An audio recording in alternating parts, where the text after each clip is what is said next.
చనిపోయారని న్యూస్లో విన్నాము కూడా, మరియు నిజం కూడా. అది కృత్రిమంగా మనకు హాస్పిటల్లో వచ్చింది కాబట్టి ఆక్సిజన్ సిలిండర్లు లేక దానివల్ల చాలామంది చనిపోయారని అంటున్నాము.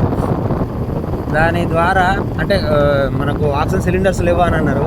కానీ న్యాచురల్గా చూస్తే మనం డైలీ ఎంతో కొంత ఆక్సిజన్ అయితే ప్రతిరోజు వేల సార్లు పీల్చుకుంటూ ఉంటాం కదండి. మరి దానికి మనం వెలగట్టలేదు చూసారా అండి. ఒక హాస్పిటల్ అడ్మిట్ అయితే ఆక్సిజన్కు ఇంత ఛార్జ్, గంటకు అని ఇంత ఛార్జ్ ఉంటుంది. అంటే అక్కడ ప్లేస్ ఆఫ్ చేంజ్ అన్నట్టు.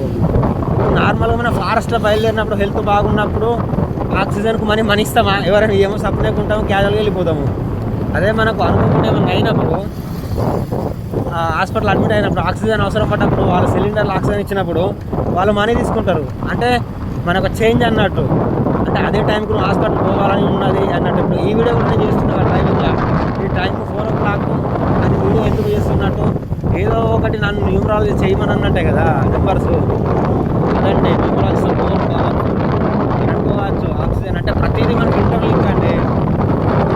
ఆక్సిజన్ లేదు అని చనిపోయారు, ఇప్పుడేమో ఆక్సిజన్ ఉండి కూడా చనిపోతారు కదండి. రీజన్ ఎందుకు మరి? అదే అండి, న్యూమరాలజీ ఇస్ పవర్ఫుల్. కొంచెం ఆలోచించండి. ఎందుకంటే మనం ఒక ప్లేస్ నుంచి ఇంకో ప్లేస్కు చేంజ్ అవుతున్న కొద్దీ మనది లైఫ్ చేంజ్ అవుతుంది. Thank you.